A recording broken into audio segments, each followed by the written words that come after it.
What's poppin'? Welcome back to the F&S Podcast. This is Matt. Josh again. This is a continuation. Well, actually, yesterday's episode was 18. I got that up. This is 19. You just gonna combine them joints up, or you gonna keep it? I already put it up as an episode. So, yep. Hold on, make sure you get in the mic, Josh. Okay. Yeah. Let me see. I got to drop my seat. That's probably better right there. Yeah. Yeah. But yeah, so we picking up a little bit where we left off, because this was part of the plan last night, but things just flowed to where we didn't cover it. Mm-hmm. But as this probably is one of the I mean, it's kind of like very consistent when it comes to the WNBA. Like, things can happen in the WNBA and people wouldn't know about it. Mm-hmm. But WNBA finals just happened. Mm-hmm. And nobody noticed. It was like, they was talking about it a little bit, Josh. It was in the headlines a little bit. You know what I'm saying? Listen, look. All I'm gonna say on that is this.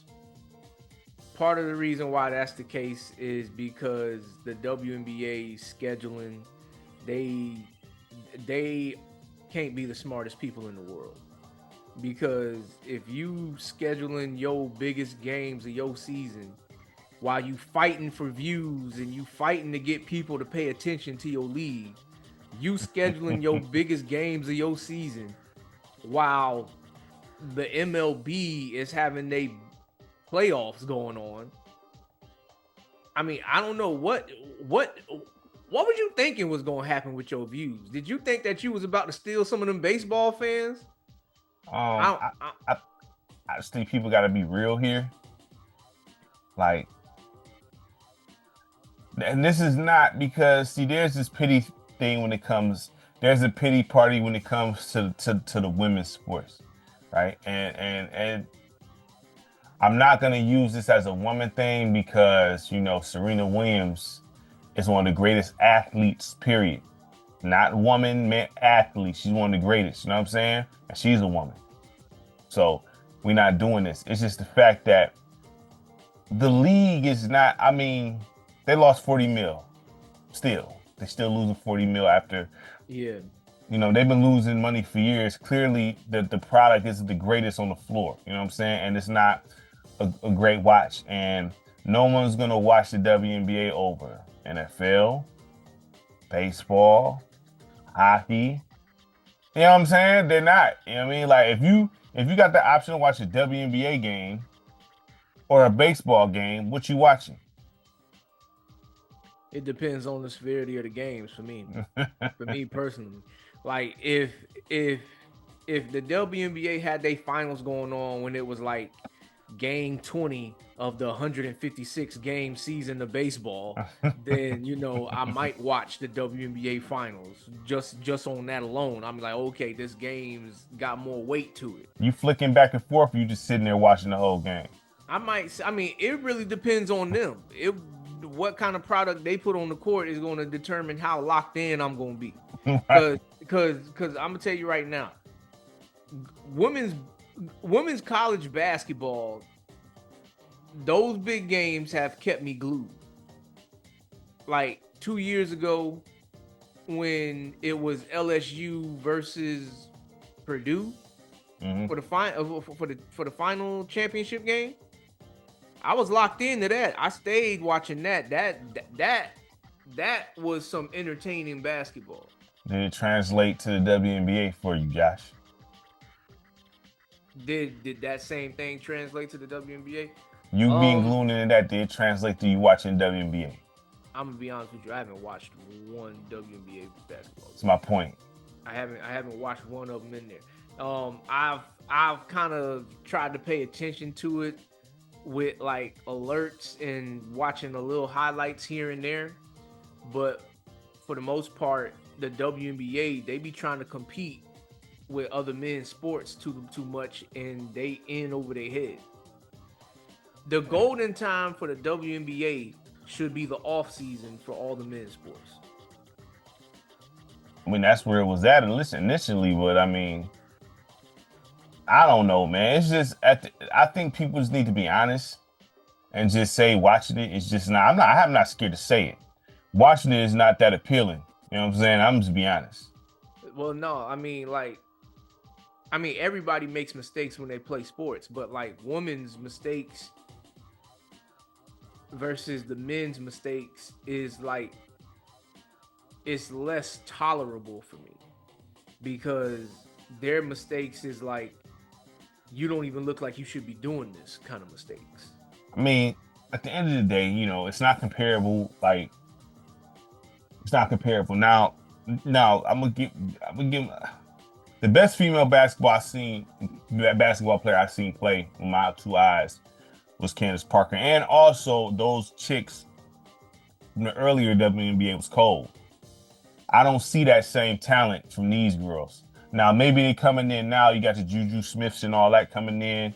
Caitlin Clark, she had the long range, but even then, I got my own reservations on that. You know what I'm saying? I thought Angel Reese would be something else, but she's not. I don't see. She's not too locked in on the game. Yeah, she's more tuned into the. You know what I'm saying? She's not locked in on the game. So I'm going on making her dough off the court. Yeah. So I'm not her. She on my radar because she's too busy. She's not worried about the game, and that's clear as day. You know what I'm saying? So I mean, Caitlin Clark, she's worried about improving her game. She did it. She improved a great deal once it got to the halfway part of the season. I must give her credit, but she got to. Only thing with her outside of her name, she's got to be a little more marketable. That's it. And once she get that down, she's straight. You know what I'm saying? Because she still seem a little awkward. Well, the thing about it is this: people gotta somewhat understand that sex appeal matters when you want to talk about selling the product to the masses and expecting them to support your product to the T. Mm-hmm. Because okay, so like go back to your days in high school. Mm-hmm. Right? Girls used to talk about Carmelo Anthony, Allen Iverson, and them. They used to be like, oh, he's so cute, blah, blah, blah, blah. Like they would have the backpacks and whatnot and all this other stuff because they was attracted to these dudes. Can we be real here with that? Girls attracted to the money. Well, listen, I'm not saying that you wrong in that, but what I'm also saying is that they was also attracted to them as like the sex appeal of those players. I definitely get it. They viewed them as being cute. I get it, but you know, like one of my classmates said, "Oh yeah, Carmelo Anthony, he can rate me." How cute or how attracted she was to him. So when you compare that over to the female game, like ain't nobody talking like that about Caitlin Clark. Can we be honest though? I mean, is she like cold though? Like no, you know what I'm saying? Well, not that's this the point. Angel Reese. That's the reason why I'm saying that. Like Caitlin Clark don't got no sex appeal. But she still got to be able to hoop. I mean, it's like this. You got to have both. Well, that's not. I mean, anytime a female tries to step into a man's world,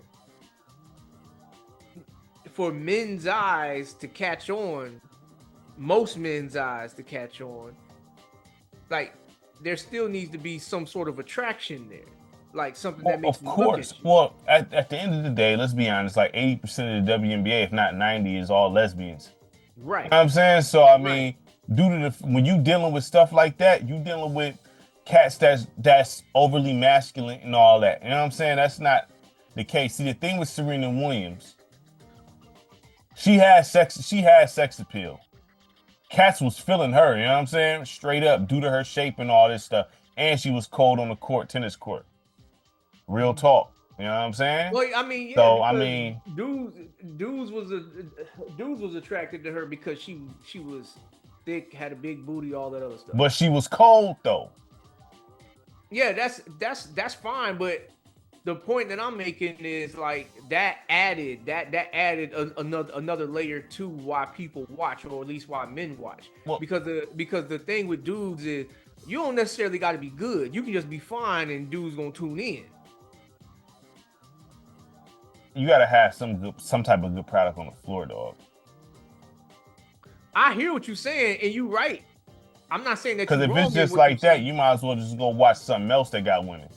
You know what I'm saying? You still watch the sport for some sort of good product on the floor, not just to look at pretty women. You can do that That ain't the case with elsewhere. the lingerie league for the arena football. That ain't the case for that. It's not even marketed like that. You can't market that on TV. You know Right. you can't market. You can't put that on no ESPN and nothing like that. Know what I'm saying? Like that. That's pretty much almost, you know what I mean, adult entertainment. You can't put that on ESPN, nothing like that. That's if that thing is still going on, they making some money somewhere. You know what I mean? Yeah. But what I'm saying is, okay, so like the WNBA, they've been struggling to get an audience to grow. They've been struggling to get an audience to grow. You're not going to grow an audience for the WNBA just by having cold basketball players that happen to be females. The WNBA was popping back like when they was popping, sold out arenas and everything back then. These girls aren't that good, man. But what did you say about that? They had their season during the off season of the Yeah, men's league. and they was, but it was also a Had better that product. It was also a had better that product on the floor. had that same WNBA had their season going on when the men's was playing, they would have the same issue. Because ain't nobody in their right mind gonna pick watching female basketball over men basketball when they no, ain't nobody doing that. First of all, I'm just going to say this because it's listen, people. Women cannot play sports better than dudes in any aspect. It's just that simple. If they're competing, the guys are they built structurally different. It's just nature.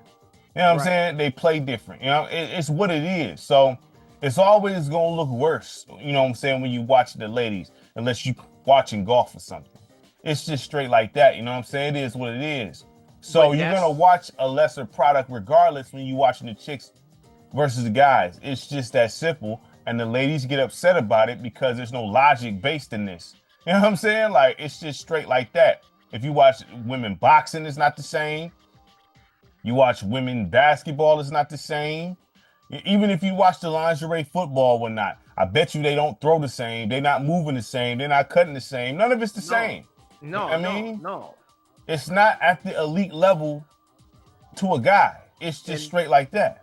and that's why they need to have they stuff, at least they most important stuff needs to happen either during the off season for men's sports, or it needs to be during the the non-important part of men's season. Like if the females finals was to kind of like get going after the World Series was off, Uh-huh. more people will tune in, because basketball, not every game matters. 82 games, you going we at the first batch of 5 games that every team's gonna play. If you got your finals coming on now during this time period without the World Series, you gonna get your views. Listen, the WNBA's problem is they don't support them. So it's just what it is. You know what I'm saying? Like Well, yeah, I mean, of course, that's the main problem outside of all of this. You complain about guys and all this. When I understand they get money funneled from the NBA, those are men. You know what I'm saying? right, There's right, NBA players donating to you, those are men. You know what I'm saying? right, You need your own kind to support you. All of your audience is watching dudes. right. So at that point, that ends any type of debate whatsoever when it comes to this. You know what I mean?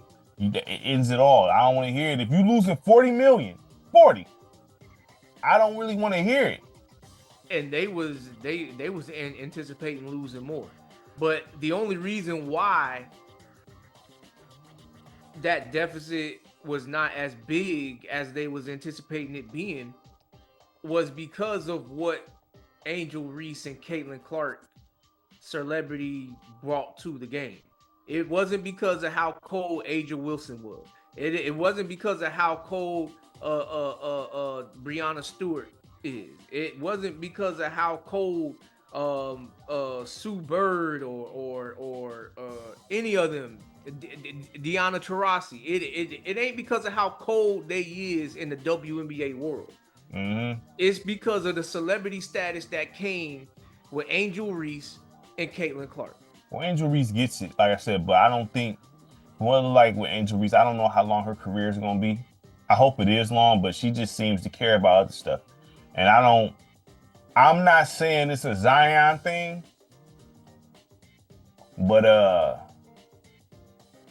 don't know, man. I would think that she'd be working on her game. I'm not saying she not, but I don't know. You know what I mean? She just seemed to care about the lifestyle, you know what I'm saying, more so than the game. That's what it looked like to me, almost. I mean, I could be wrong here, you know what I mean? But I mean, I don't she know. is taking advantage of her platform to tap into all the social media stuff, and There's nothing wrong with that. I'm just saying it just seems like she just, I mean, and it's a woman too, they love attention. So, I mean, it's just, women love attention, so it's like. But look at the route that she going to get attention. It's hypocritical to what she said. It's hypocritical to what she said. Because she said something about not wanting to be looked at like that, but yet you walking around with your cheeks out. I don't want to hear that. You know what I'm saying?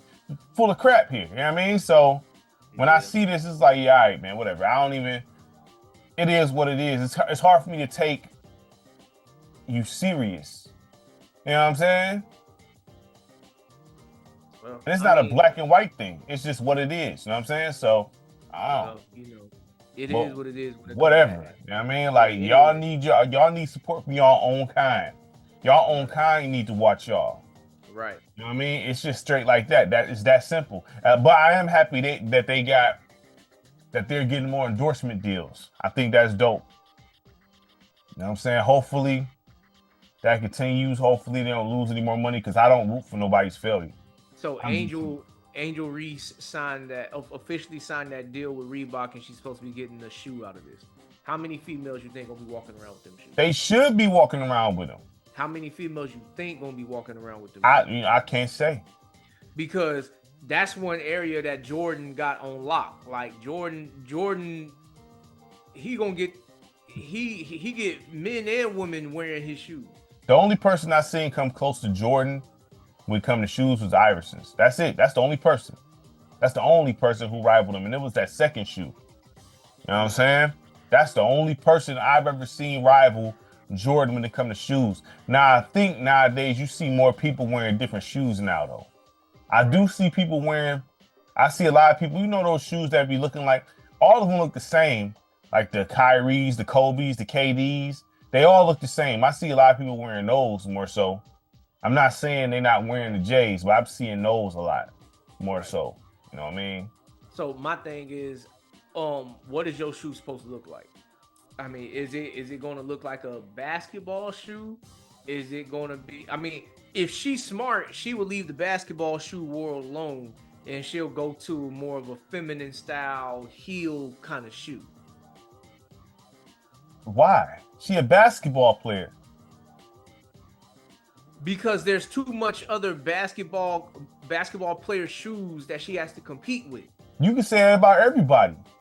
Yeah, but at least those are dudes that are like, they out here getting busy. Yeah, but I'm saying you can't come out with you can, but it wouldn't make any sense. Because how you selling something that you're not wearing? What you mean? She would wear it in the off the court. That's how she would wear it. But I mean, we just said that she's showing that she's more concerned with the off the court stuff than anything else. If she come out in one of them outfits wearing her stuff like that, who's competing with her in that market? That don't mean not come out with a basketball shoe. You still come out with an alternative. You don't have to just have one thing. Even if you do come out with a heel style shoe, you still, nah, man, you got to have a basketball shoe if you're playing basketball, if you got a Reebok deal. Not if you're a female. Even if it's an alteration of some Iversons. if you a female, you got a different avenue available to you that men don't have to them. Or you can have like you know how they got they could do something because she had those custom irises that was hard. Mm-hmm. You can have like the Angel Reese versions of the Iversons, dog. Like you can do stuff I'm not like gonna that. be feeling that because then that's really not your shoe. You just gonna be biting off of what somebody else done did. If you signed the Reebok, Carmelo is under Jordan. Did Carmelo really have his own shoe, or is they Jordans? How many folks you seen wearing Carmelos? There was a nice amount that wore them. I'm not saying they was breaking records, but there was some cats that had some Melos, dog. I seen people with Melos. Yes, but like, how fast did that die? How fast is it? No one's competing with Jordan, Josh. No one. No one. Listen, look. We seen fans consistently wore Kobe's even before he passed. Fans consistently wore LeBron's while he's still LeBron's? playing. Yes. Who wears LeBron's? Have you not? You see people in the street with LeBron's? Yes. A whole lot of folks be wearing bronze. Who? What? Where? I don't see LeBron's on people's feet like that, dog. Do you pay attention to people's feet?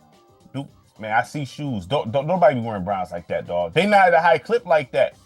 They not at the Jordan clip, no, but they still are worn, is what I'm saying. Like bronze. Yes, bronze still are worn to this day. Bronze are still worn to KD shoes are worn. I see to KD's. This day. Kyrie Irving shoes is worn to this day. KD, Kyrie's, I see those. Those are a popular shoe. Right. I don't see nobody rocking no Giannis's. I don't see nobody rocking no bronze. Bronze shoe? What shoe was this?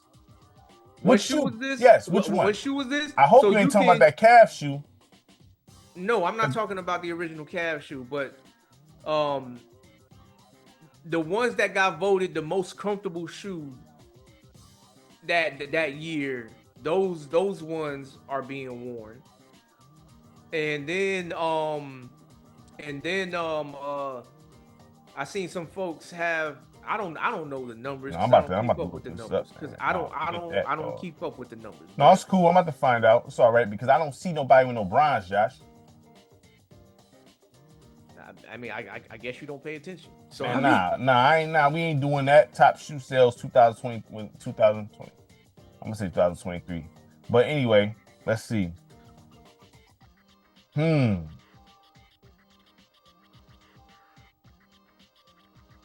Let's see here. But anyway, Luka.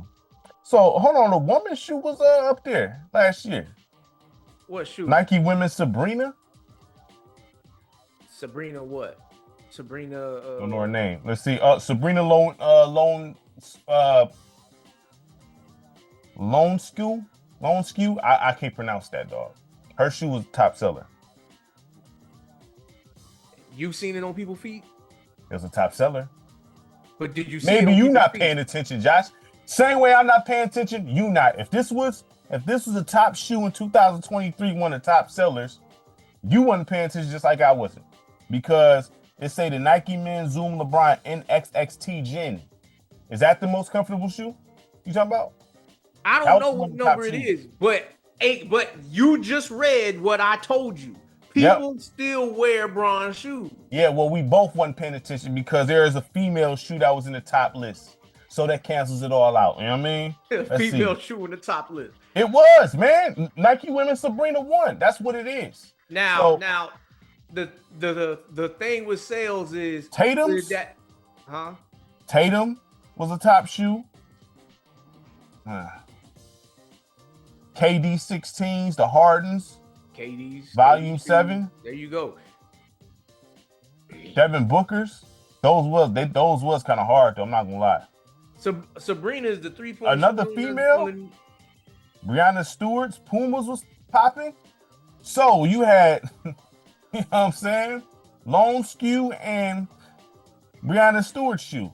Those are tops. So yes, Angel Reese can come out with a shoe. The difference, well, I mean, yes. Apparently, the numbers say that a woman's basketball shoe could be worn. Now, this is most likely going to be worn by females, so it's going to be them. It should be worn by females. I mean, but you got the rainbow people that probably will wear it too. You know what I'm saying? So, I mean, You got to think about that too now. You know what I mean? Because this is the crazy world we live in. You know what I mean? So, I mean. But that's a market that pretty much the point that I'm saying is that's a market where she would have no competition. No, I mean, of course you have your own, like, I don't know, if you're trying to compete, because now, if you want to be honest, if you make it women apparel, well, look, you got to compete with Rihanna. The fact of the matter is, you know what I'm saying? Anybody that steps into the realm of making a basketball shoe, you stepping into the realm of competing with everybody else that has a basketball shoe. So just don't do it then? Is that what you're saying? I'm not saying don't do it. What I'm saying is, if you're going to jump out into that water, it's got to be fire. You can't come out there with just some average looking stuff. Most of these people got average looking shoes, man. But that's to your opinion. Dog, the Nike LeBron Zooms look exactly like, they look like the Jazz. They look like the Tatums. They look like the KDs. They all look the same. Well, first of all, you got it backwards, because LeBron had his shoe before all them dudes had their shoe. So you even said yourself all these shoes look the same, Josh. No, those are words that came out of your mouth. You said they look the same. I heard you say. Those are the words that came out of your mouth. I don't know what you be drinking before you be getting on this stuff, because you just be saying any and everything right now. But to get it right, those guys that you naming, they got their shoes after LeBron had his shoe. So they shoe looks like his. So just because somebody, dog, come on, man, that's crazy. So because somebody had a shoe first, because you said that his shoe looks like theirs, dog. Like, fam, LeBron's okay. Let's go through this LeBron shoe history. LeBron had bulky looking shoes when he first came out. Bulky, those shoes look crazy. The very first he didn't start having these type of shoes until. Who was the first one to come out with them low cut shoes? Was it Kobe? You talking about them ones that look like spaceships? No, not them. I'm talking about the very similar design that KD and Kyrie and all them had. Was Kobe the first one to come out with those pretty much exposing the ankle style shoes, man? I was very light. Yeah, he probably was, because he had a shoe before they did. So if you want to be technical, once Kobe started coming out with those shoes, then every other shoe emulated that. It's a copycat thing, you notice. Because LeBron had bulky shoes at first. Right, but he maintained that ankle protection style of shoe for a long time. Don't make that face. Nobody's shoes. I'm looking dead at the pictures right now. I'm looking at them. None of these shoes got ankle support, Josh. Yeah, but what I'm saying is he maintained it for a long time. Of course, he may not have it now. I know a shoe you're talking about now, but if you look at all the shoes of his past, he maintained that ankle support style. The bulky, that's fine. He had those Patrick Ewing style shoes. That's fine. He had bulky shoes. No big deal. But we're not going to act like his shoes didn't morph into the modern era. You know what I'm saying? Kobe started those shoes, and then Kyrie's look like Kobe's. Durant's look like Kobe's. These LeBron Zooms look like Kobe's if you want to play that game. You know what I'm saying? So the whole You're not playing this game, man. So you could come out and have a shoe. It's just what it is. I mean, you're just going to come out in the world where everybody have shoes. Back in the day, everybody did not just get a shoe. Right. Everybody and their mama have a shoe now. Right. So, I mean, but at the same point in time, your shoe has to have a certain style that is fire to people. That's all subjective, right? Not necessarily, because Zion got a shoe. Anybody buying his? Ja Morant got a shoe. Anybody buying his? Nike Man Ja ones was a top seller. Who you seen got them on their feet? I don't know, the same people that you've seen with the Sabrinas. How many? I mean, because I mean, like, you know what I'm saying, like, do you hoop with females? I mean, because I don't. I don't. Listen, I'm one guy. I know a very small amount of people. We talking about the globe. We can't be everywhere at the same time. You know and then the other thing that's got to get factored into these shoe sales is when you look at these organized team sports and they get sponsored and then they get those shoes provided that way. How many people is actually buying these shoes off the shelf? You got to break those sales numbers down. It's billions of people in the world, Josh. You know what I'm saying? But how many folks is buying them shoes actually off the shelf? Enough for it to be in the top shoes in 2023. Now let's look up 2024. Get all that. Let's see. All right. KD. Zion threes. Zion threes, Josh. Look. Well, I probably can't show you through this because it won't show through that. But because they know it's a bunch of lies. That's the reason why I won't show it. Google it right now. Google top NBA shoe sales in 2024. It's not that important to me to want to even look it up. All right, then. So why say it then? Don't try to sit there and say that. It ain't that important when I prove you wrong. Don't do that. It's not that important. Say it's not that important because I done proved you wrong. Man, please. We ain't doing this. It ain't that important. Yeah, it's whatever, man. I don't care. Like, the Sabrina one's still a top shoe. You know what I mean? Hey, man, the Curry 11s, Under Armour. I ain't seen nobody wearing Curry's before. Even back when I was playing. You got 11 shoes? That's a lot. Yeah, you got 11 shoes. That's part of the reason why you don't know about it. Don't nobody want it. I mean, Under Armour seemed more like KD himself told Steph Curry about his own shoes when he played for the Warriors. Ain't nobody trying to wear no Under Armours. Under Armour seemed more like a football thing. You know what I mean? In my opinion. You know what I mean? But, you know, it is what it is. Neither here nor there. Kawhi Leonard got shoes. How many people is lining up to buy New Balance? No, we ain't doing that. Like, nah. I mean, New Balance they're trying to, I'm going to say this about New Balance. I'm going to say this. They're trying to be more into the young, because I heard New Balance got some of the most comfortable shoes, period. But they're usually made for old people, New Balance. You know what I'm saying? But they're trying to get hip, but I don't see that happening. It's too many years of being. The only Kawhi Leonard shoes that I looked at and I was like, okay, I can get those was those $100,000 joints. Do you have a commercial for them?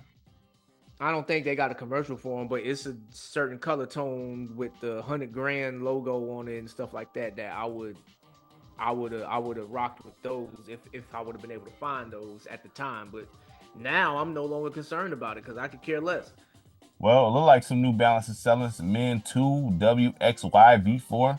Don't even know whose that is. Let me see. Whatever it is, exactly. Cleveland Cavaliers guard Darius Garland's black and gold New Balance sneakers. So the Darius Garland's, huh? Didn't even know. I looked at Darius Garland's. You know what I'm saying? The Adidas E1 Anthony Edwards shoe. I'm not surprised by that. I would actually rock his because I heard from other hoopers down in Florida that his junk is real comfortable. Nike LeBron 21 look exactly like Kobe's. I wouldn't even knew those was LeBron's unless they would have said something. They look like Kobe's. Harden's shoes steadily selling, even though he be having some ugly shoes, man. His shoes look hideous. I'm not even gonna lie to you. Anyway, Angel Reese, apparently you can have some sales in the basketball world. But Josh don't like to be wrong. No. He like to skate away from that real fast. You said it. You brought out some numbers, so apparently she can. Apparently she can. Uh-huh. Yeah, let's all slide off. Apparently she can. But my thing is, if you're gonna have a shoe, you should want it to look unique. You should, but everybody's shoe look the same. That's why I said if you tap into the female shoe world, a world where nobody else has a market in, you can have all of that dough be coming to you instead of having to compete with other people. All I'm gonna say is this: the ladies gotta back that up. That's it. Because she can come out with something hard. The ladies are haters. See, this is the thing. I'm gonna say this ladies hate on other girls. That's the problem. They be hating. They hate hard. You know that. Well, yeah, but like that's why when you jump out now, one thing that she got going for her because I'm not fully aware, obviously, of what's going on in the WNBA world. Mm-hmm. Is there any black basketball players in the WNBA world that got shoes?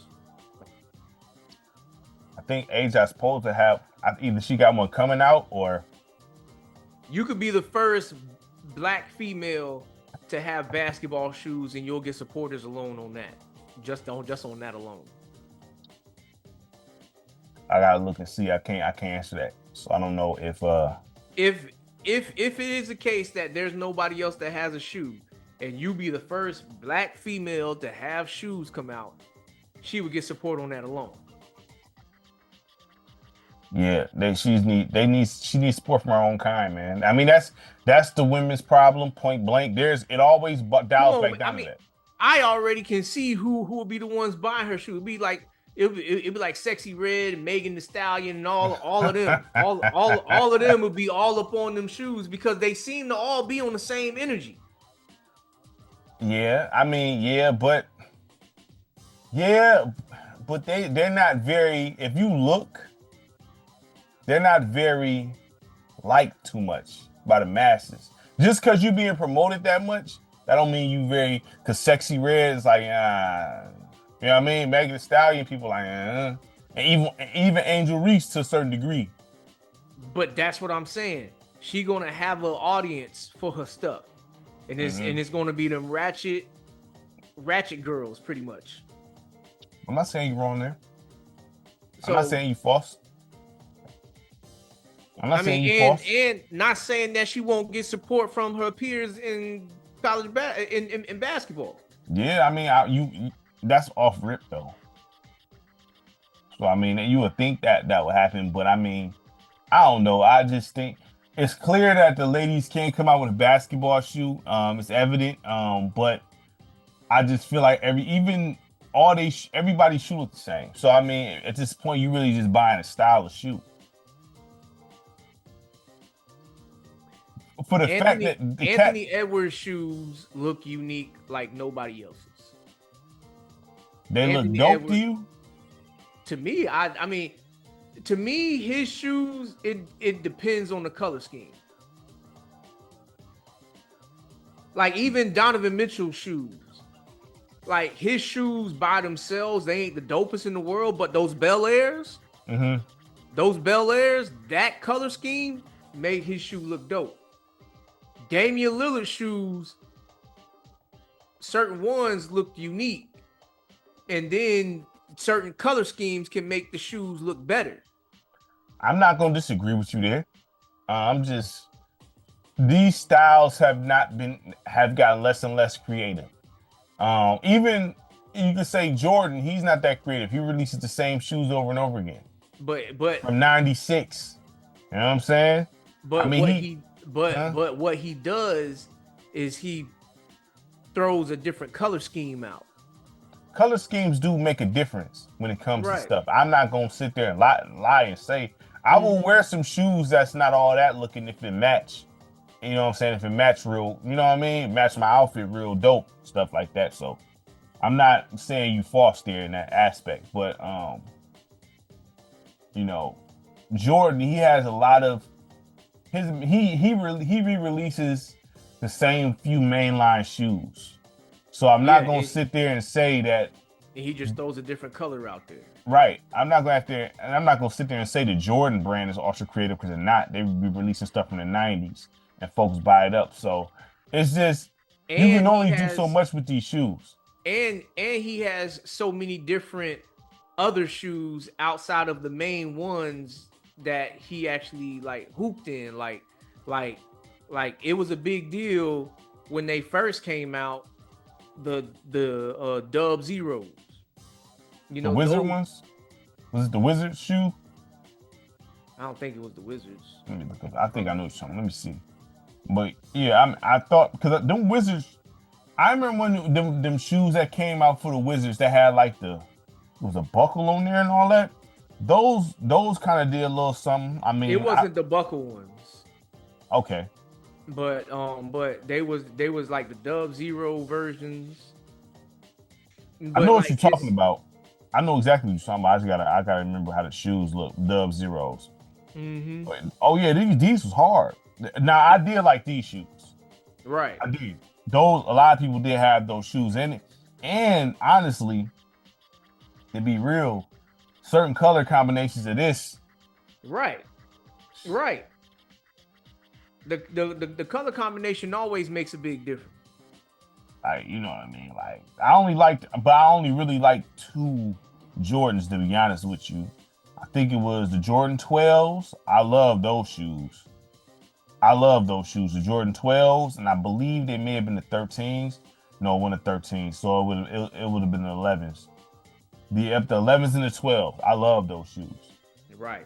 Those the only two Jordans that I really liked. You know what I'm saying? Everything else was cool, but there's a market for you. That don't mean you're gonna do Jordan numbers. Jordan got the shoe game in a chokehold. He had athletes under the Jordan brand. Luka got J's. I mean, Zion, he's under the Jordan brand. I don't think in this lifetime anybody. Let me ask you a question. Who do you think had the potential to knock off J's? Nobody does. Nobody does. Jordan stole the hearts of people. And ain't nobody lining up for no release of anybody else's shoes, even Kobe's.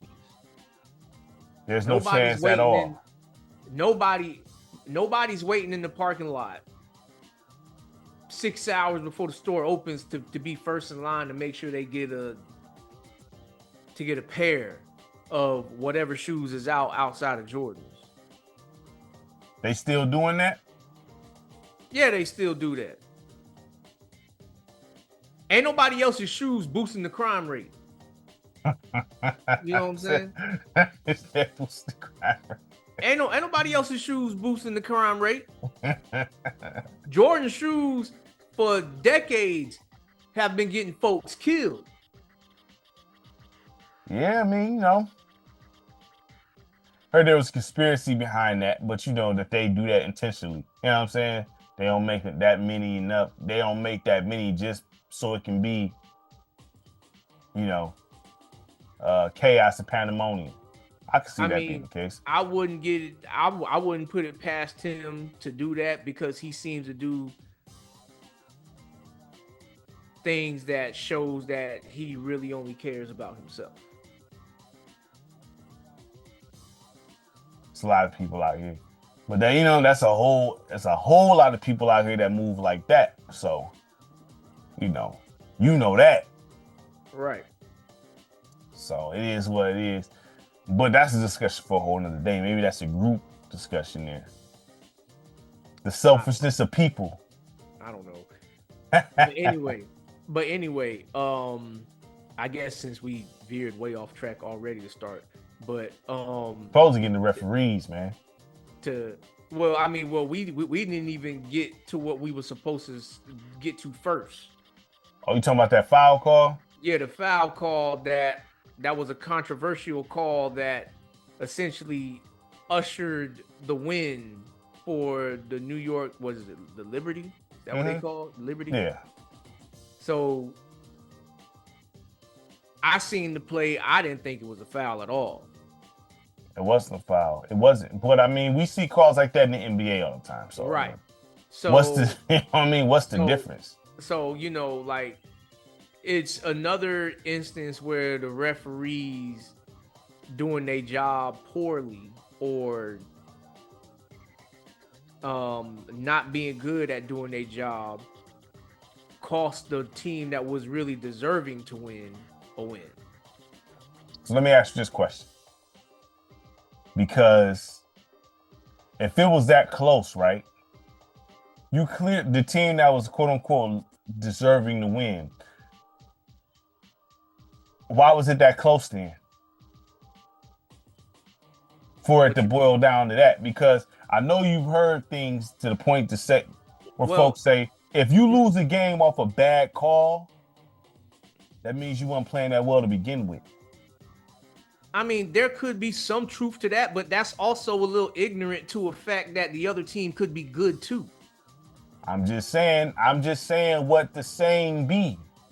Because usually when folks complain about losing off a bad call, it's always that rebuttal. Why was it that close anyway then? You know what I mean? You have the best two teams playing against each other, supposedly, when you have the best two teams playing against each other, it should be a nail biter. So any team, either one of them deserved to win then, pretty much. Right, but the reason why I'm saying that the team that deserved to win lost because of that call is because they was up before the call was made.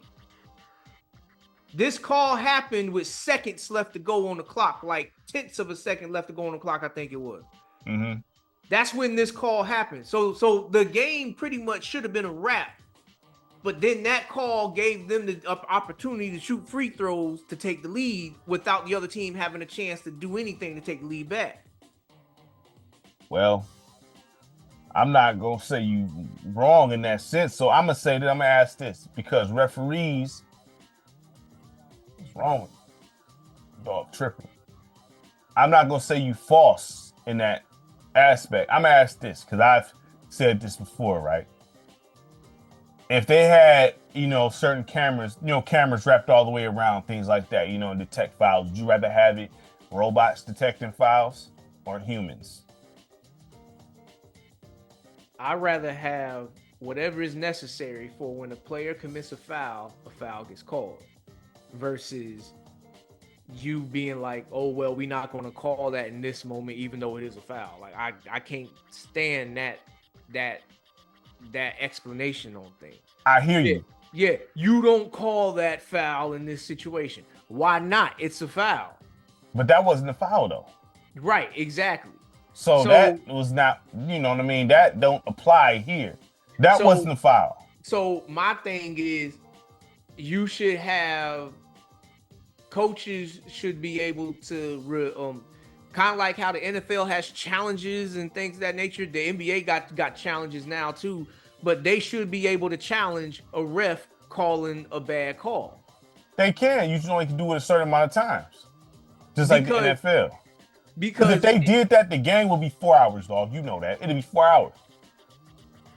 If it would be 4 hours, then that would show how bad the refs are, not how bad the players are. Dog, these people. Listen, let's. I'm gonna say this, and I'm not even on the ref side. I'm gonna say this: players feel like they never commit a foul. Well, yeah, that's true too. So they're gonna argue every single call. You know this. Yeah, but that's where that's okay. So once again, this is the league's fault.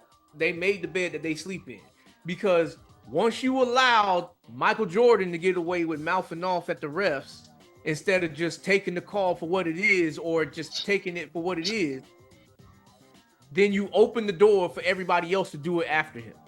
I'm gonna say this. It may be unpopular. I'm not saying you falsing this Jordan thing, but even if you go back to footage before him, they playing to the referees, dog. Well, yeah. These players never feel like they commit fouls. Well, you're right.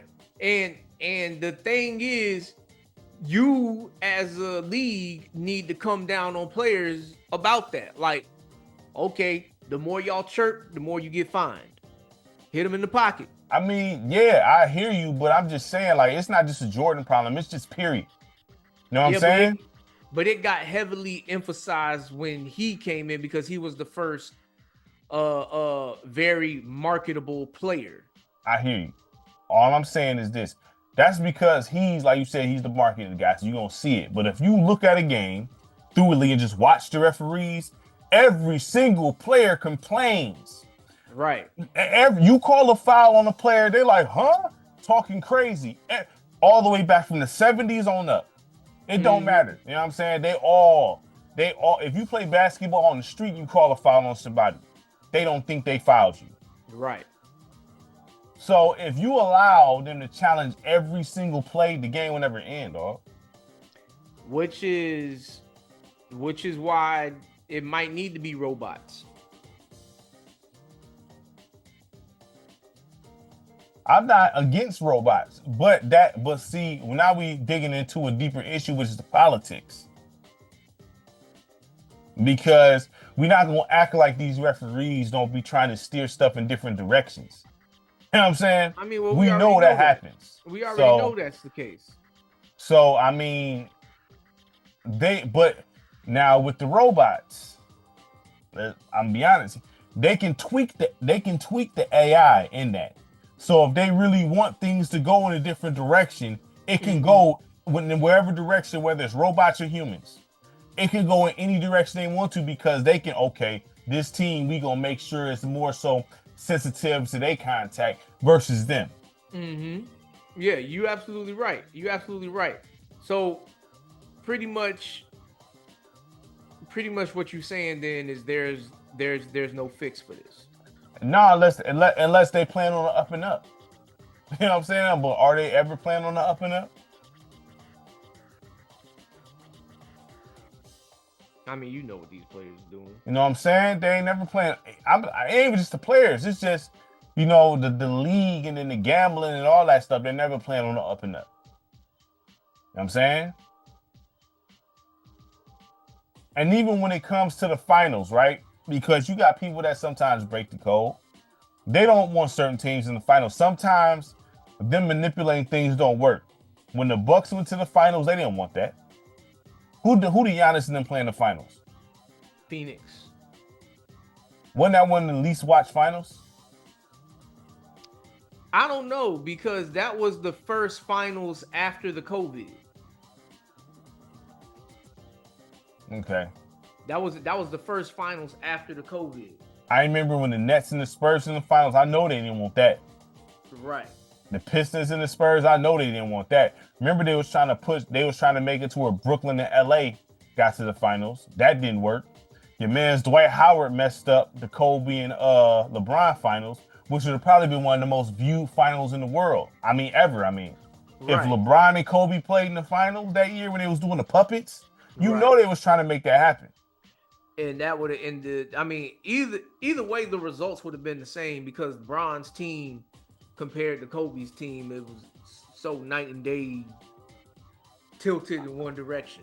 I don't know, because didn't Dwight and them get 2? They won 2 games, right? Yeah, but we talking about Dwight Howard and them having a good team as far as shooters and the system that they got going on. But when you look at LeBron's team, who was he going to be taken to? Like who was going to be the guy that was going to help him out and actually make plays that can equal out Paul Gasol or Andrew Bynum? Who was going to be the guy that was going to make some plays that was going to equal out what Derek Fisher do? Wasn't Odom on that team? Or no? Lamar Odom? Yeah. He wasn't on that squad? I believe he was on that team. I believe Lamar Odom was on that team. This is the most I've heard you mention Andrew Bynum. Well, look. You mentioned him yesterday like he was part of it.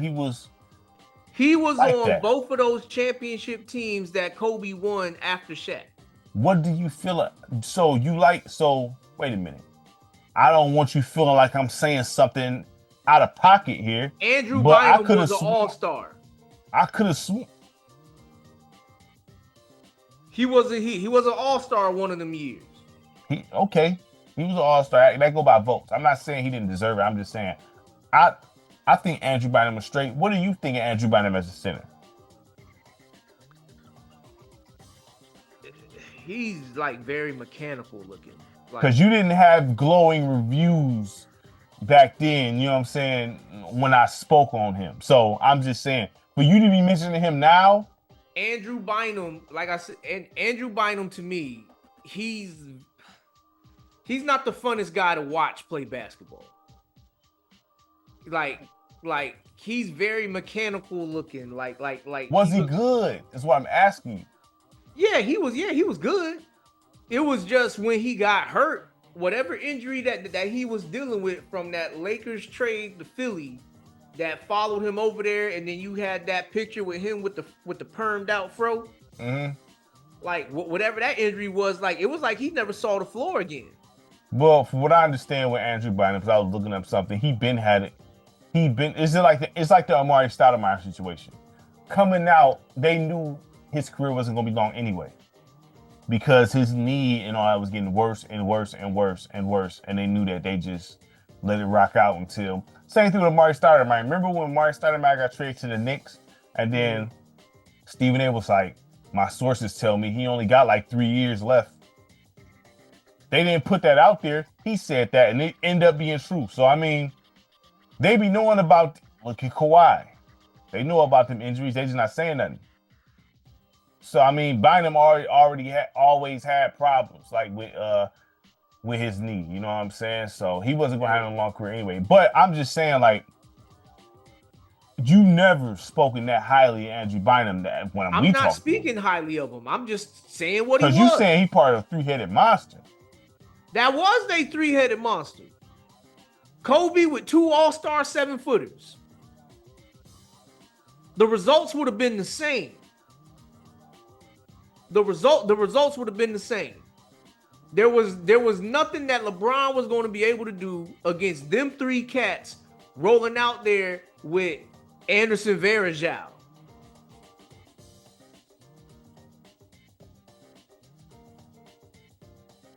I'm not. LeBron would have had to like go into some like ultra god mode, like kind of how he was against the Pistons in that one series. What he turned into in that series, he would have had to be that against the Lakers for them to win that. So you saying he would have got swept? Huh? Saying he would have got swept? I'm not saying that he wouldn't have been able to pull one out, but like, I mean, it's not abnormal for him to get swept when he ain't got nothing working with him.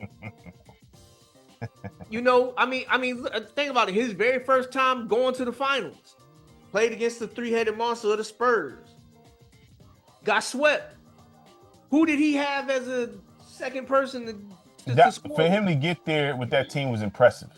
Exactly. I don't think anybody thought that right there. I don't think anybody should count that loss against him there.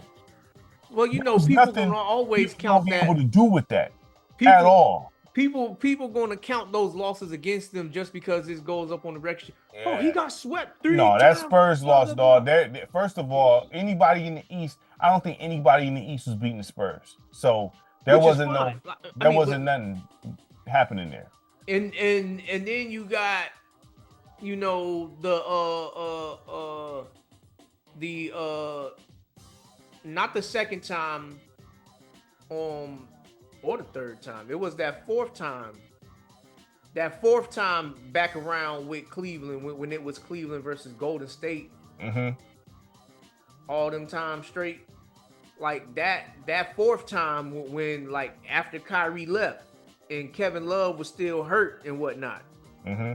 When he took that team to the finals and they was playing against the Warriors, that was the J.R. Smith little meme joke thing when he was right there at the basket and he kicked it when he ran back out and tried to pass it back out. And which I think folks, you know, they like to, people like to harp on stuff. That was a bad mistake, but J.R. Smith isn't trash. No, he's not trash, but that's not the only moment where we seen him have brain farts on the court. Let me ask you a question. Let's get into a classic debate that we normally have. Who's better, J.R. Smith or Ricky Davis? In what role are they playing? Who's better, period? The better player between them two might be Ricky Davis. Might be Ricky Davis. Because Ricky Davis,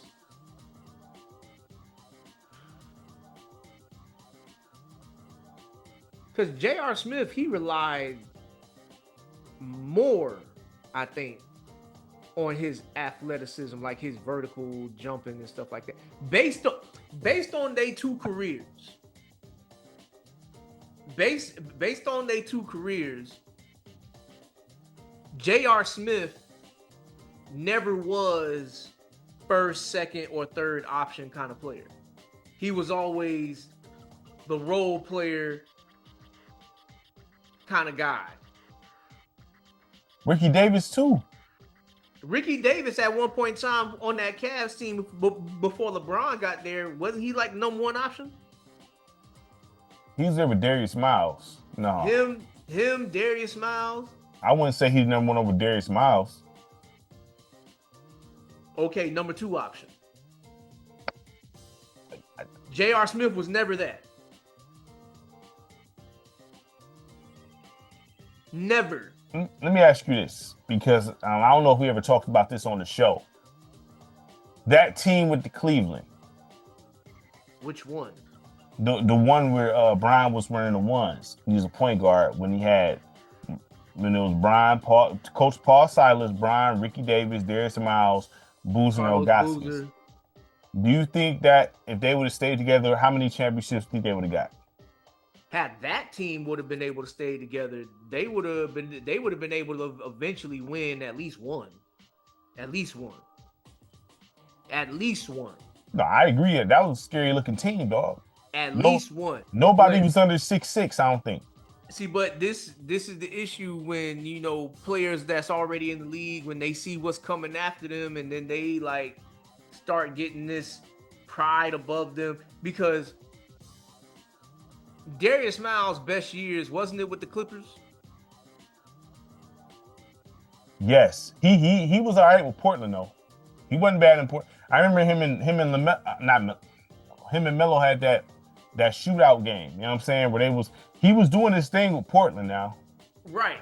So my thing is, like, had they would have accepted LeBron as a teammate and just accepted the fact that when they see this dude in practice, he's gonna be better than you. Mm-hmm.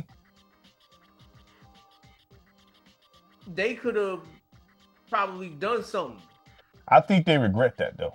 I honestly believe they won't ever admit it.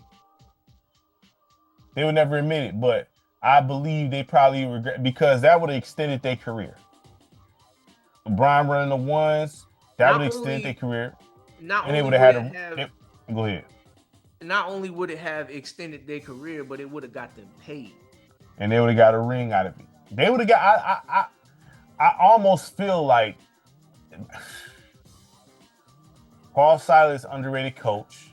They had a dog. There to be people wanting to go to that team, so they would have got better, huh? I don't know if people would want to go to Cleveland. Why not? To play with them?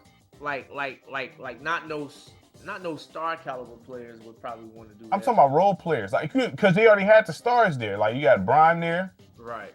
Darius Miles. It's been between Darius Miles and Boozer, who was the second option. I probably say Darius Miles. Right. So I mean, look. At the end of the day, they was hating on Bron, and that messed up what that team could have been even in his rookie season. How far do you think they? Well, the rookie season, they didn't make the playoffs. Yeah, they ain't make the playoffs. Melo made the playoffs. How much of that? How much of them not making the playoffs could have been contributed to them just hating on Bron? Was it as bad as the Wemby hate? I don't think it could be as bad as the Wemby hate, because Bron was running the one, so he always was touching the ball. Wemby needs somebody to pass him the ball. Yeah. I don't know. I mean, I just okay, let me ask you this question. Truthfully, who's the greatest basketball player you ever seen? The greatest you ever seen, even if you don't like him. The greatest basketball player that you ever watched play basketball in the NBA.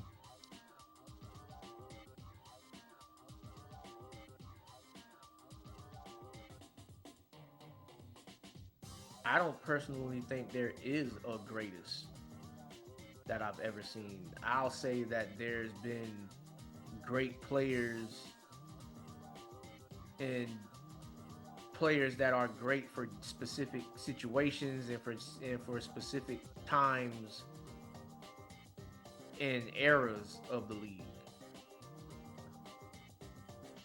Because I factor in everything when I look at players. I factor in everything. Like I factor in the franchise that you play for, what's their reputation, what's it like all them Lakers championships and stuff like that. How like I have to ask myself and wonder how many of those championships did the refs make sure y'all won? Which Lakers teams? You talking about even the Magic in them? Even Magic and all them? No, I'm not talking about. Oh, you mean like Magic Johnson?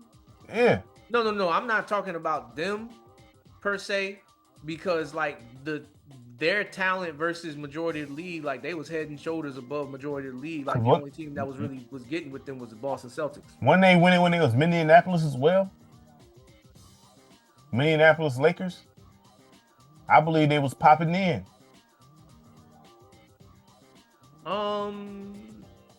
They probably won a little bit, but I don't. But they brand was nowhere near what it was when it obviously when they went to LA. Are you right? So, okay, so referees with LA. So, well, it's clear that the Kings was the better team. I don't care what nobody say. Top to bottom, that was a better team than LA. Top to bottom. And the referees, it was documented that they assisted that. Right. I would say the best player I seen play.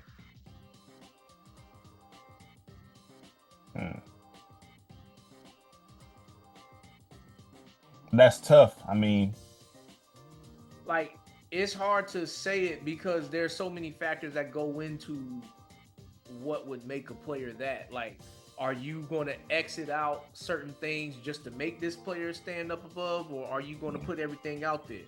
I would say this. I think Phil Jackson said something. I think Scottie Pippen, one of the coldest dudes I seen hoop.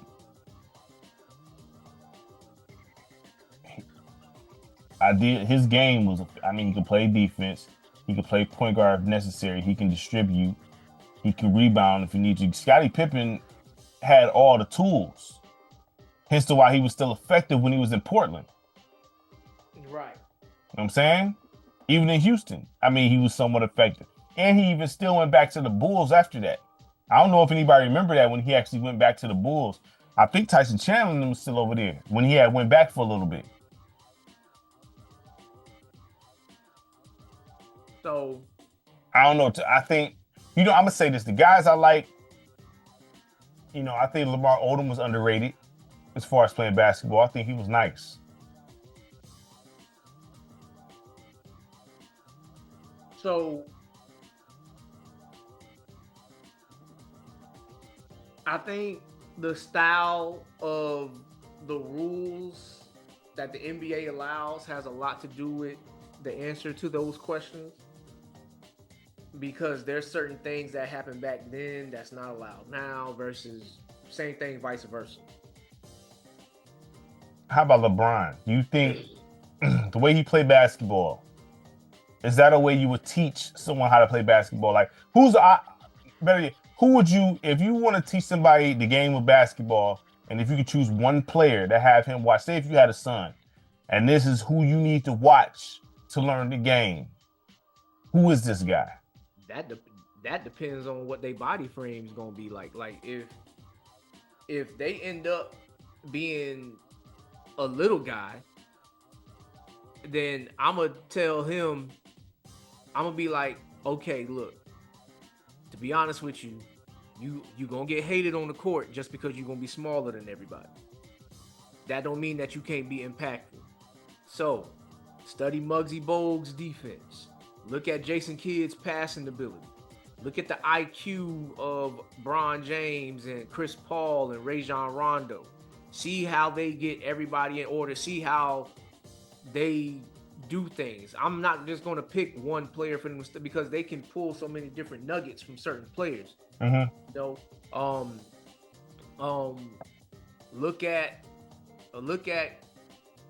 guys that would have traits that you can realistically reach. Because for you to be a small guy, to think that you're going to be coming in here dunking on everybody, not that's impossible, but it's just highly unlikely.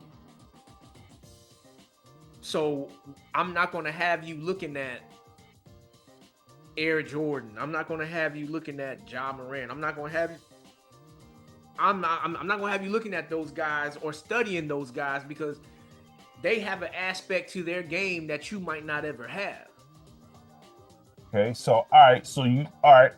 I respect that. So pretty much from I say 5'4" to 5'10", you would say look there. Right.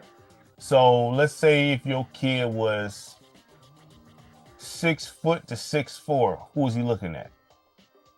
6 foot to 6'4". Mm-hmm. So you big enough to be respected on the court with your size, but you still might be looked at as undersized depending on who you're playing against. Mm-hmm.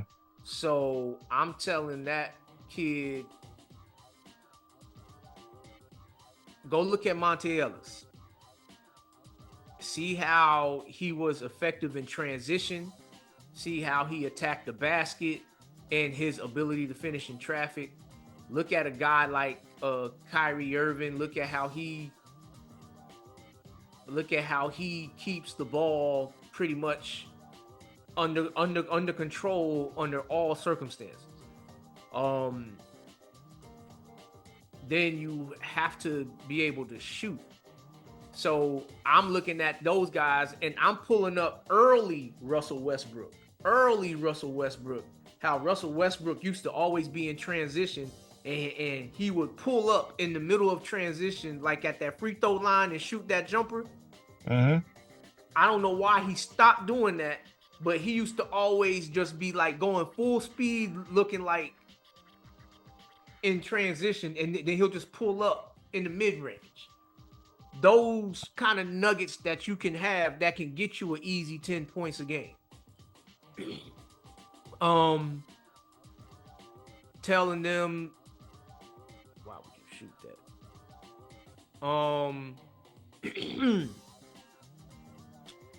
Let's see. A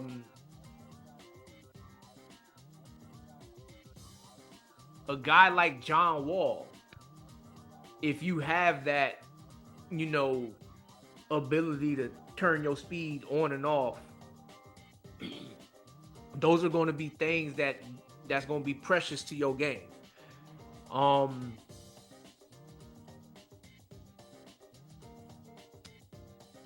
Let me see here. Look at a guy like Michael Redd.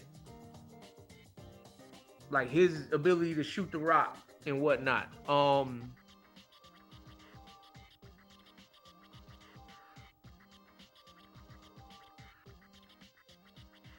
I mean, there's so many ways that you can go with this.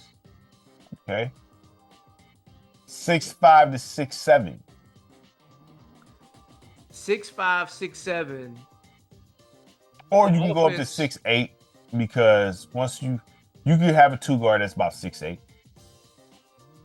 But then we talk about he can be a 3 as well, but that's like the cutoff point usually. In most cases. But depending on what era you looking at, I mean, Larry Johnson was that height. That's what yeah. You know what I'm saying? Like, so usually, because T-Mac, he was listed at 6'8", right? Yeah. So about 6'5" to 6'8" is usually the prime height for a two guard. So if you had a kid around that size, that's going to be between, and the doctor like, your child's going to be between a 6'5" to 6'8". Mm-hmm. Who you having him study? So first and foremost, I'm gonna be like, look at how physical a guy like Carmelo Anthony was. Like those stories about his opponents having to ice up afterwards. But that go in genetic talk, right? Because he had to be a beefier guy, right? For that. I mean, no, because you don't have to have genetics to hit the gym and lift weights. Yeah, but some people just don't like fill out like that. That don't mean you can't get strong. No, I'm not saying that, but we know that there's people that's just built certain type of ways that you can't even, you know what I'm saying? I mean, well, you won't know until you try. Because Giannis came into the game skinny as a mug. Mm-hmm. But now look at him. Would you consider him a beefy guy? A beefy guy. Like, you know what I mean by that? Like, husky. He's still not husky. Mm. He would never be husky. Right. Part of Carmelo's, like, some people just naturally. I know you play football. Mm-hmm. You know there's dudes that's just naturally strong. Well, some of that has to do with. All of that really has to do with your lower body strength. So I'm like, we not skipping leg day here. Like you gonna be out here doing this. That doesn't mean that you won't be just like him, but you can have some of that in your game. No, that's no question. You know what I'm saying? You can develop that. But I'm saying, like, think about it. When you back at elementary school, middle school, you're usually not hitting weights around that time. There's kids that's just straight up husky and strong off rip. Right. That's already built like that. You know what I'm saying? Right. So that's all I'm saying. Right. So I mean, like, once again, a lot of it depends on like what he gonna look like when he reaches a certain age, because now you getting into what the build of them is. Mm-hmm. What the natural build of them is without hitting the weights and stuff like that. Yeah. So, but as far as styles of play, though, you can still learn a lot from Carmelo Anthony with him having that quick first step, having that deadly jab step. That deadly jab step, pull up jumper. You can pull those nuggets from him. Let me see who else.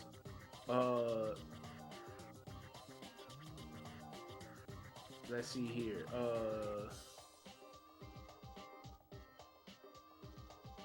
Study LeBron's ability to be able to get chased down blocks.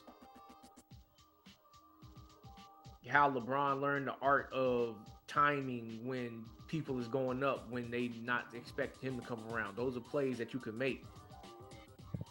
I mean, that's how Dwayne Wade got a lot of his blocks too, is like catching folks when they not even thinking that he's there. Mm-hmm.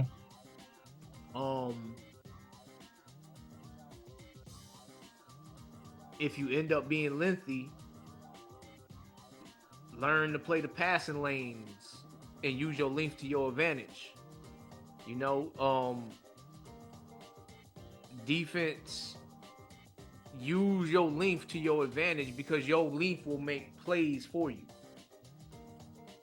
Yeah. Like coaches say, arm straight up at least. Mm-hmm.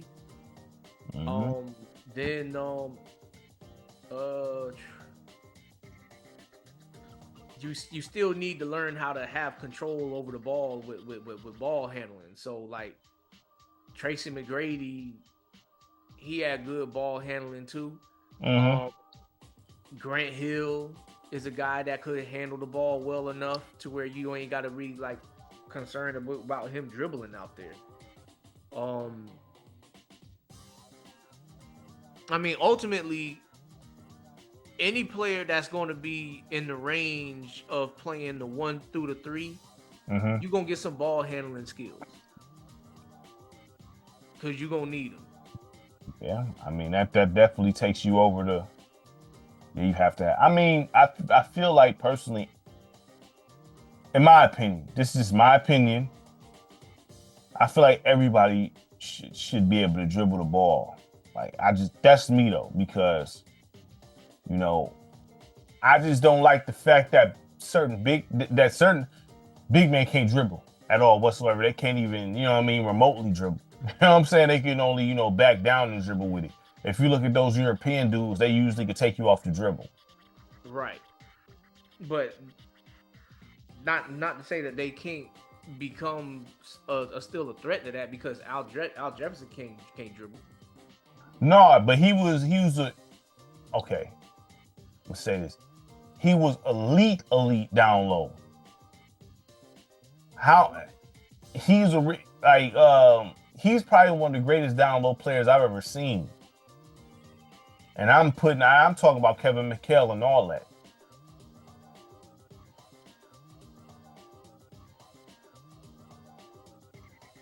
Now, when you a player like Al Jefferson, it's really based on what team you play on for your success.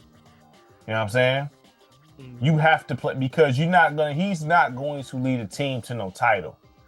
But if he was on a championship team, you know what I'm saying? He'd be viewed a little more higher if he was on the championship team. Like, this is what it is. I mean, well, It's relying on him playing on a good team, but Al Jefferson, he's going to go under the radar anyway. Al Jefferson is one of those guys that could be automatic buckets if you just give him the rock in the right times, the right moments. That's what I'm saying. On a championship team, that's a problem. Him and Joe Johnson. Yeah, him and Joe Johnson, for real. Because Joe Johnson, he was steady his whole career. I remember that Phoenix Suns team. I wasn't even living up here at that time when he fell on his face. You probably remember that when he fell on his face. I played with that mask. Yep, I remember. I seen that. I think I was in Alabama at the time. But that Phoenix Suns team, some will say they probably should have went to the finals. Would you agree with that? Hawks? That Phoenix Suns team. Oh no, because they didn't play defense. No, I'm not going to join that one and say that they should have went to the finals. Like, they didn't play defense. Right. The best player on your team, or the so-called best player on your team, he himself, not one lick of defense. Who, Nash or Amari? Nash. Amari played a little bit of defense. He wasn't known for defense, but he played a little bit of defense. Like, he'll block some stuff if you came in there weak. Amari is Amari your favorite power forward? Is he my favorite power forward? Yes. He's one of them. It's like between him and Jermaine O'Neal and Jermaine O'Neal, and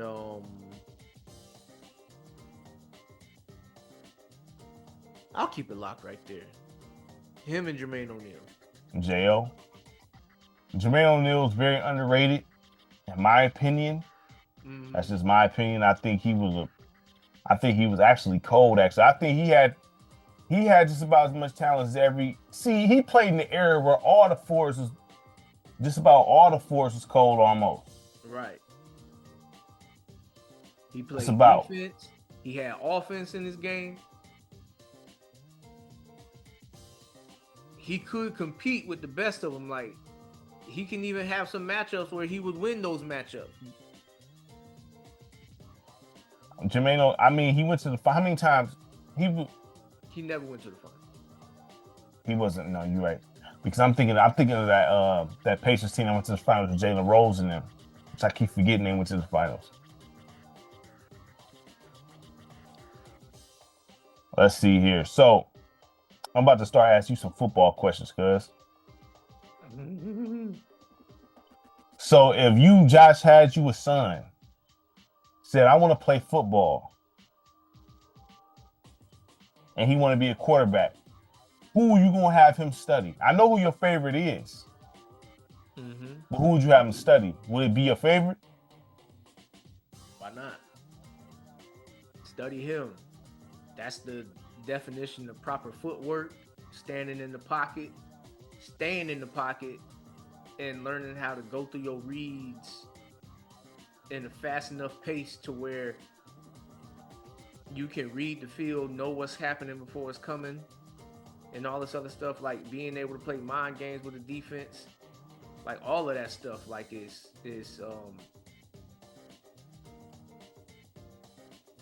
like all of that stuff is definitely the only thing that he ain't gonna learn from Peyton is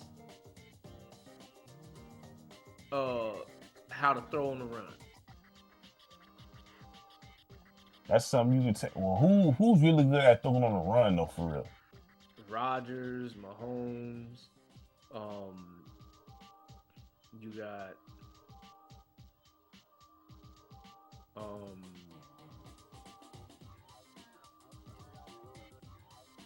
Steve McNair.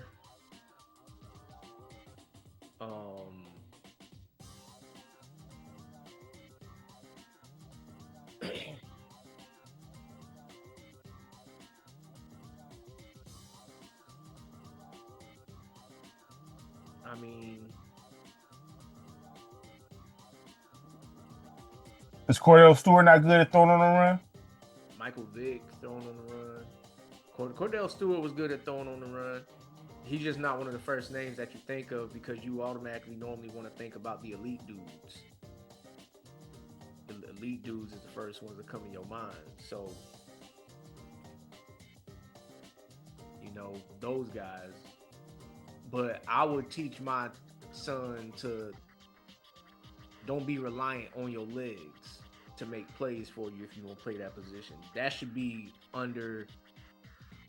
like your last option to make a play. Like if you using your arm is not available, then you know that's when you start to use your legs.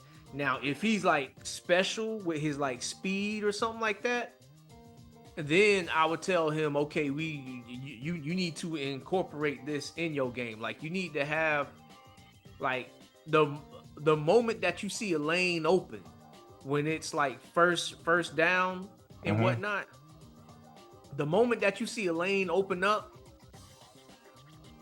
unless your wide receiver is wide open, you need to be running that thing, because when you can establish that, that's one less defender that's going to be out there covering because they're going to be worried about you. Nah, I feel you 100%. Now, you got to, when you're not relying on your legs. So I understand that. You know, I love a scrambling quarterback. That's probably a bad thing, but I love a scrambling QB. You know what I'm saying? If you're not playing with an O-line and can't scramble, that's a problem. Right. But a big problem. But that's where a lot of that comes into play too, because a guy like Peyton Manning,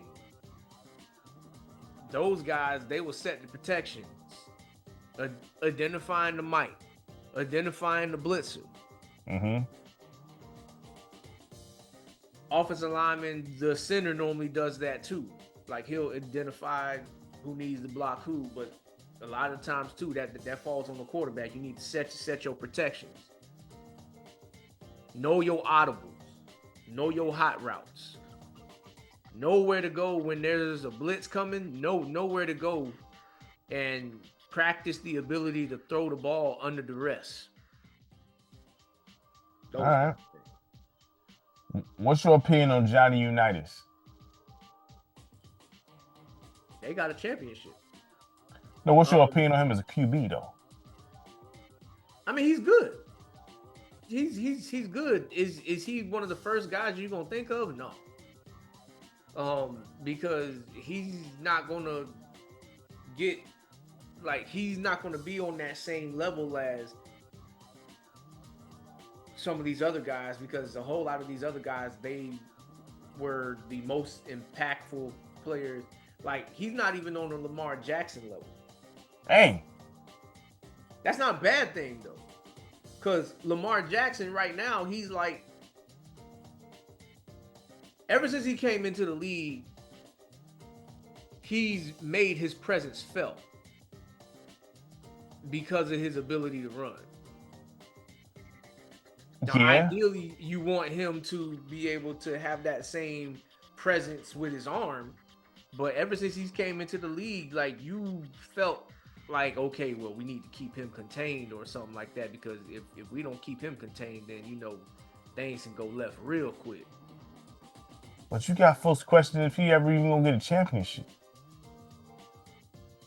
Yes, which is fair. I'm not saying that those questions aren't warranted, but he keeps his team in the conversation. And Unitas played in the era when football was played more so in a box. You know, players weren't as versatile as they are now.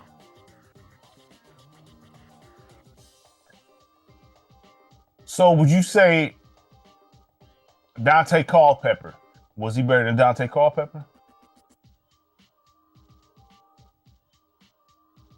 Or was Culpepper better than him? Culpepper just had a cannon for an arm, and he got he got so much off of just launching that thing deep downfield to Randy Moss. So it was like the perfect offense for his strength. Use your cannon to throw it downfield because Randy Moss is going to be down there. You're not saying Moss is the reason for success, are you? I'm not afraid to say that. I'm not afraid to say that. Not that he wasn't solid, but like with no Randy Moss.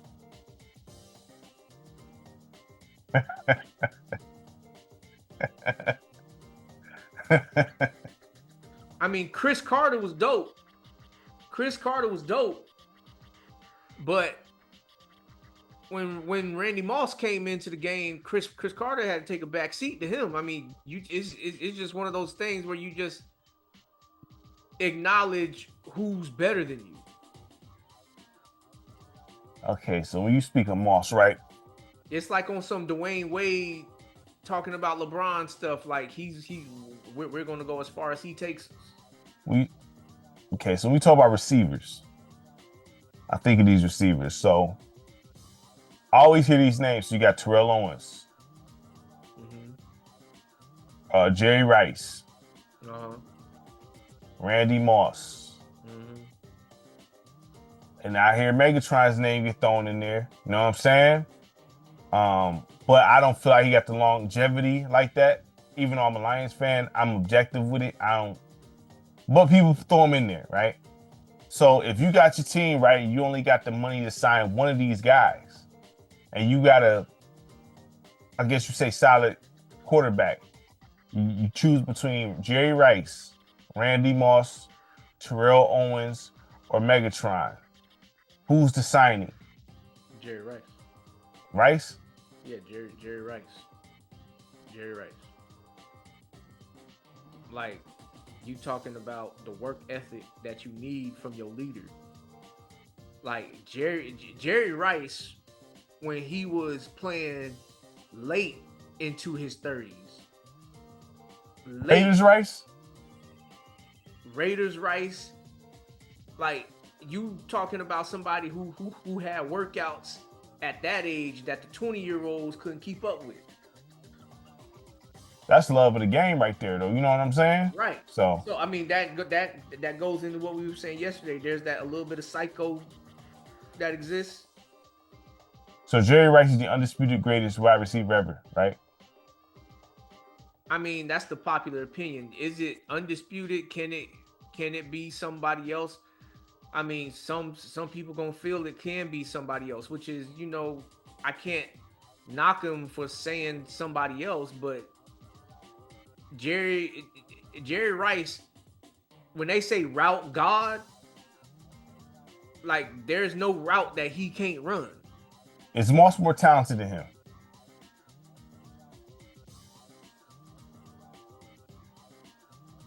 On the physical tip, he might be, because Moss had that deadly long range speed along with the springs to get up and jump in any and catch any jump ball that gets put up there. So I mean, but Jerry Rice, like, you talking about the separation that he creates on routes, dog. Like, it's. They said Chad Johnson is one of the best route runners ever. He is. Is he comparable to Rice? Yeah, most definitely. And Chad Johnson routes got more flair to it than what Jerry Rice's does, in my opinion. What you mean? Like, Chad Johnson's routes, he put that extra, like, I guess you could say, style in the route running. It's like Jerry Rice, he gonna be textbook the way it needs to be done. Chad Johnson, he gonna take that textbook and he gonna throw some graffiti in there while doing it the right way. I feel you. It's kind of like dribbling. Right. You know, you got Tim Hardaway, then you got Allen Iverson. Yeah. I mean, even though, whatever, if you really want to be honest. I mean, I get it. I hate to be that guy. That's why I never mentioned Tim Hardaway. I'm not the biggest fan of his cross. You know what I'm saying? But whatever. You know what I mean? Let me see. If you QB, who would you be more afraid of? Reggie White, Lawrence Taylor, or Ray Lewis? Is it Dick Butkus, that guy for the Bears? Yeah. And him. Throw him in there. I would be more intimidated by Reggie White. Me personally. I would be more concerned about him. Because I feel like with Lawrence Taylor, I feel like if we have the right protection game plan, we can limit his impact, especially on certain downs. Like on third down, I'm chipping him with a tight end, sending him into the tackle. I got some help coming. I'm just like playing Where's Waldo with him just on like third down stuff. With Reggie White, it's like he can potentially make you feel like you can't do nothing against that defense, at least on his side wherever he's lined up at, because he was such a physical specimen. I think it was him. I seen him throw somebody with one hand. I think it was him. Yeah. He got a whole highlight reel of steadily doing that to folks. Lawrence Taylor wasn't nothing to play with either. Nah. No, not at all. Lawrence Taylor was no joke. I'm trying to think if there was somebody else too. So I remember Dick Butkus. They said Dick Butkus was something. I seen some stuff for him. That big white man. That dude wasn't no game at all. You know what I'm saying? Dick Butkus. Yeah. Reggie White. You had Lawrence Taylor. You had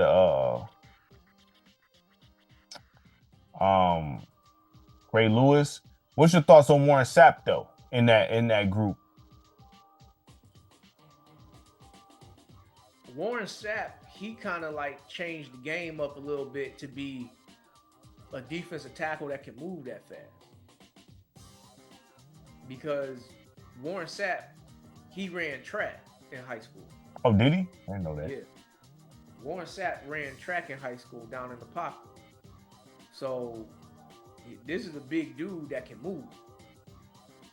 Speaking of Warren Sapp, do you think his addition to Colorado helped them a lot?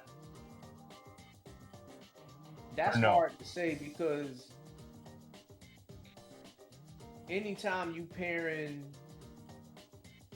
old school players bringing their coaching style and whatnot to new school players and attitudes and practice habits and whatnot, like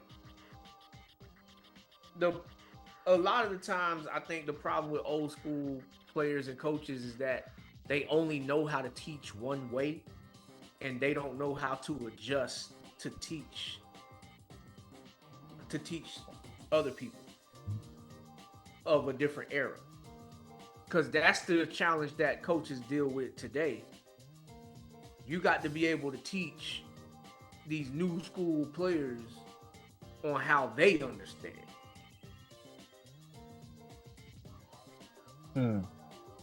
I hear you. I hear you. It's not that they bad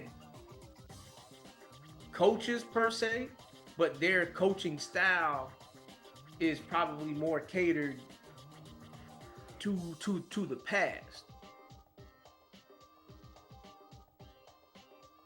There's a fine line here when it comes to that, because the way it is now, since we're talking about coaching, don't you think some of these cats is a little too sensitive? You're not really able to coach them like you supposed to? Most definitely. But that's part of the reason why my answer is what it is. most definitely is that. It most definitely is that. It's 100%. 100%. Because coaching, I mean, listen, you played football, I played, even in basketball. I mean, growing up, I'm used to being coached hard. And when you Right. make a mistake, the house is brought down on you Mm-hmm. from the coach. I mean, they giving it to you. You know what I'm saying? For making that mistake.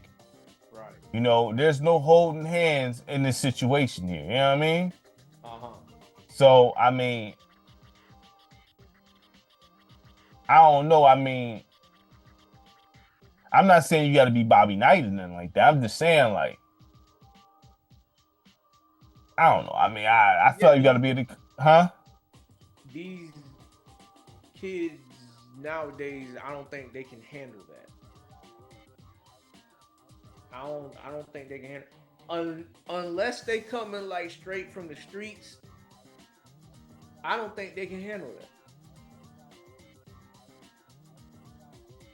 I don't think they can handle that. Like there's too many. It's kind of like the Marshawn Lynch situation Are you talking about when, with the moms. yeah. You know, it's stuff like that that won't, because it wouldn't be no moms that's from those lower income areas. They wouldn't be saying nothing like that to Marshawn Lynch.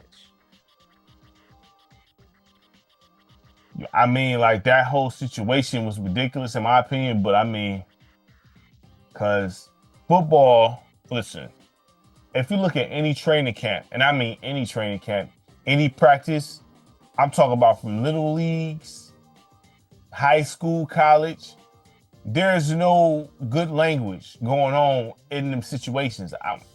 I played for Taylor Cobras. I can't even read that. Oh, it's that time? It's that time? Oh, okay. All right, I'm gonna close with this. I played for Taylor Cobras. I used to get cussed out religiously. You know what I'm saying? And my stepdad cussed me out with that. You know what I'm saying? If I missed a catch, I'm getting smoked twice. You know what I mean? From the coach and my stepdad. And the kids wasn't talking. Then football is not a nice sport. So I mean, I don't know. Yeah, so I guess it's that time. You know what I mean? yeah.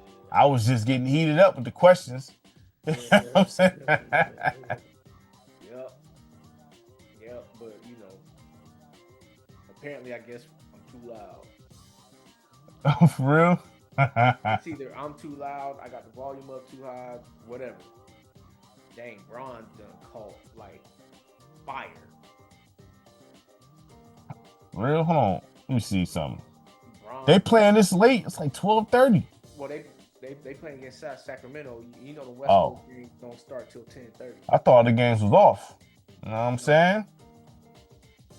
Let me Braun see. over here acting ignorant, right? They facing the Kings. Let's see. The Kings should still win this. Oh man. Well, it's 9 minutes and 57 seconds left. So, I mean, before we slide out of here, because I know it's time. Everybody loving JJ Redick these 2 games. Even Baron Davis put up something. Look, I don't know if you've seen the tweet. Baron Davis was talking about I seen JJ Redick at the car wash and he had a laptop watching film. You know what I'm saying? Like, Talking about like, yeah, he locked so? Yeah. I don't buy into that. I'm more so looking at the product on the court. And to me, they look night and day different just from the 2 games compared to the 2 years that they had Darvin Ham. So he better than Ham. That's everybody's comments like, yo, he better than Ham, yo. Off rip. I mean, I think it's pretty obvious. I mean, even defensively, they look night and day different. Not that they shutting folks down, but like the effort is different. So before you go, because I know I ain't trying to get you in trouble, then. Before you go, is JJ ready? If he stayed, do you think he'll end up being a cold coach on some Tyronn Lue type stuff? Or a Spoelstra? I don't know. We gotta wait and see on that. I'm just saying this. Do you think it's possible? Of course, it's possible, but will he do it? I don't know. I mean, for him to have the backing of everybody that is in this industry, that knows this game, for him to have the backing of all of them, you would expect him to reach those heights. For him to have all that support. Yeah. You would expect him to reach those heights.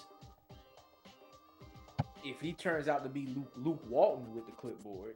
No, I don't think he. I don't see that. I don't see that. So.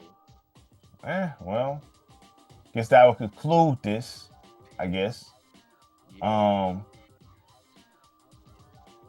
I'm hoping we can get a squad pod going soon. Well, yeah. We overdue for that. Yeah. I mean, we had some unforeseen circumstances that happened this week, so we were supposed to do it this week. Right. So I don't know. Right. Hopefully we can get that going in a couple weeks. Right. Yeah. She get back. You said she get back this week. Yeah, she come back tomorrow. Yeah, and then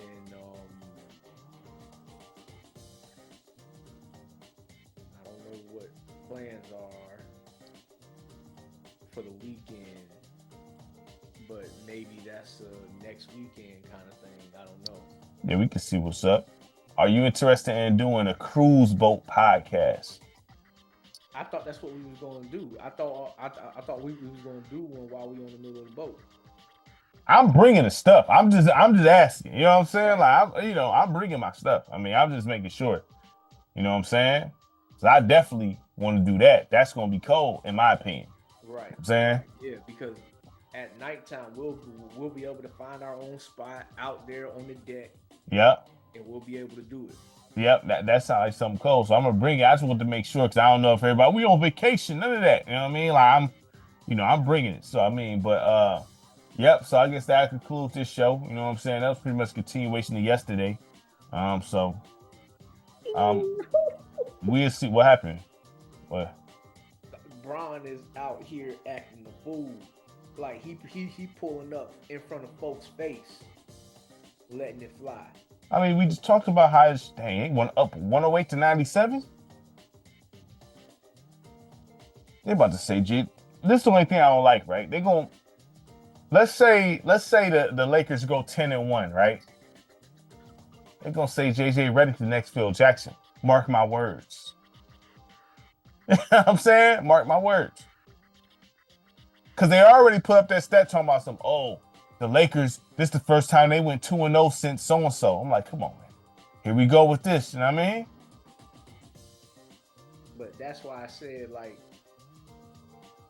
all 82 games don't matter. But for a team like the Lakers, the way they start matters.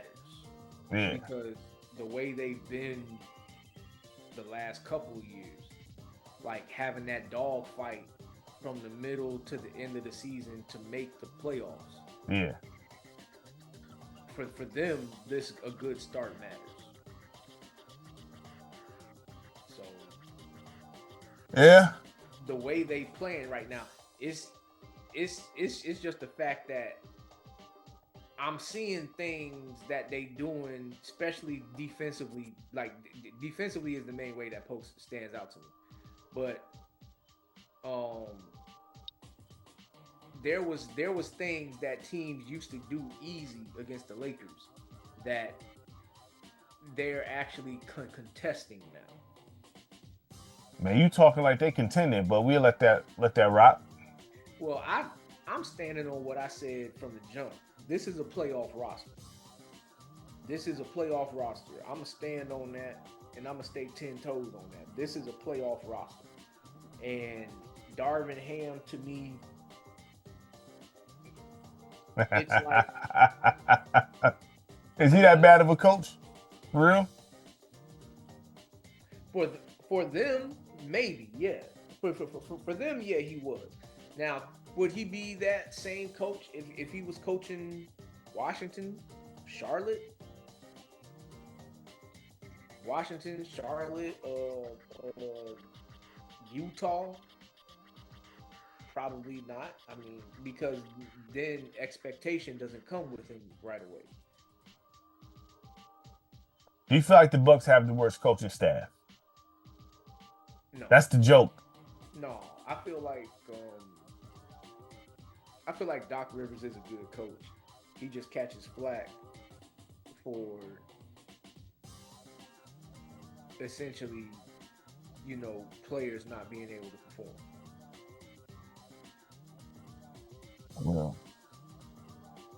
Well, we definitely, like I said, we gotta get the squad pod going. Yeah. More juicy stuff because we be having juicy episodes. Last night was a good one too, though. Right. You was tripping, but I was tripping. yeah, man. I clipped it up. Don't worry, I clipped up to David Robinson already. Somebody already put a comment cussing and everything on it. You know what I'm saying? So I put a little short up of that already. You know what I'm saying? Like, you was wilding on David Robinson like he ain't about nothing, but it's cool. I never said that he wasn't about nothing. You know I just said it. I just said that I don't think it's as obvious night and day as you making it sound like he's so much better than Dwight Howard. Like, yeah. that was my angle. You was crashing out, but we gonna have the boat pocket, which is gonna be cold. I think that's gonna be one of the best ones on the boat. Man, I can't wait. And that's almost a month away.